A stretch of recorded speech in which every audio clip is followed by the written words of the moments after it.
नमस्कार दोस्तों, उषा की आवाज़ चैनल में आप सभी का स्वागत है। हमारी आज की कहानी है करनी का फल। आज सासू माँ की तेरहवीं है। मेहमानों के बीच उदासी ओढ़कर नकली आंसू बहाते हुए बहू संजना अब उकता गई थी। एक ननद को छोड़कर बाकी सभी मेहमान जा चुके थे। अब उसे इंतजार था सास की विरासत में छोड़ी हुई चीजें देखने का। उनकी अलमारी की चाबी की जानकारी केवल ननद सीमा को ही थी। उसने सबके सामने अलमारी खोली। सामने ही लॉकर की चाबी और एक कागज का टुकड़ा पड़ा था। सीमा ने माँ का लिखा हुआ संदेश पढ़ा। माँ ने अपने जेवर इकलौती पोती और बेटी के नाम किए थे। कैश रुपयों पर बेटे का अधिकार था। उनके सभी नए पुराने कपड़े गरीब महिलाओं में बांट दिए जाने का जिक्र था। एक सीलबंद पैकेट था जिसके ऊपर एक पिन किए हुए कागज पर लिखा था, यह पैकेट बहू के लिए है, लेकिन वो इसे अपने बेटे यानी मेरे पोते अनुज की शादी के 1 वर्ष बाद ही खोल सकेगी।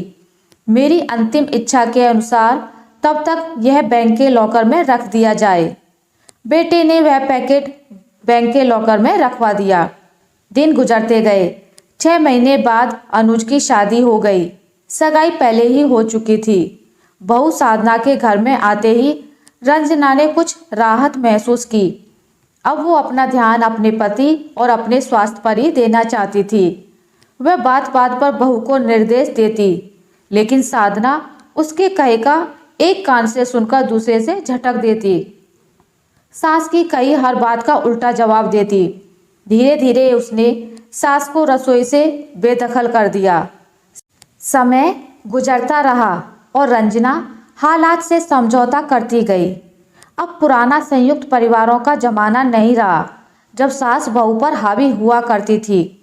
आज की बहुएं सास को अच्छा होने का एक मौका ही नहीं देती, बल्कि ऐसा माहौल पैदा कर देती हैं जिससे उसे बुरा साबित किया जा सके और मौका मिलते ही पति को लेकर उड़ जाती हैं।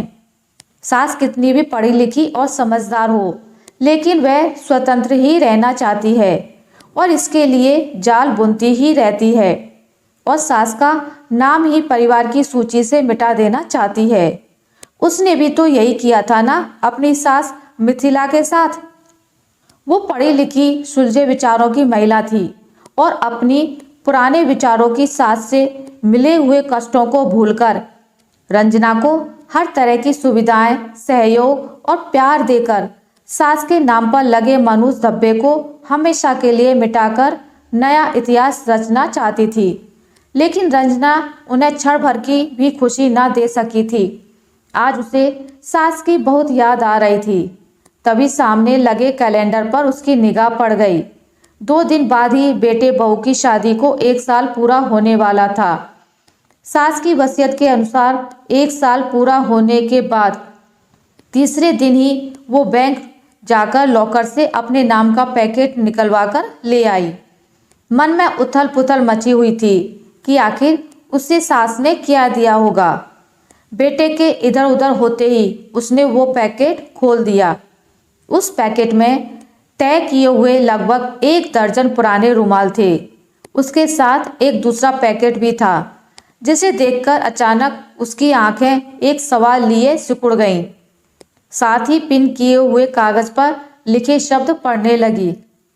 बहू, ये वे रुमाल हैं जिनसे मैं बेटे का विवाह होने के 1 साल बाद से मरने तक आंसू पोंछती रही। उसे पढ़कर उसकी आंखों से अविरल आंसू बहने लगे। रोते रोते उसने दूसरा पैकेट खोला।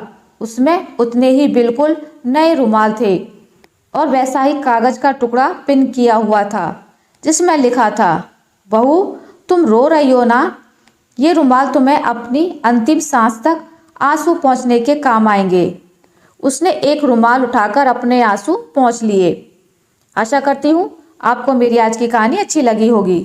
अगर आपको मेरी ये कहानी अच्छी लगी है तो इसे लाइक करें, ज़्यादा से ज़्यादा शेयर करें और अगर आप मेरे चैनल पर नए हैं तो इसे सब्सक्राइब करना ना भूलें। मिलते हैं एक नई कहानी के साथ, तब तक के लिए नमस्कार।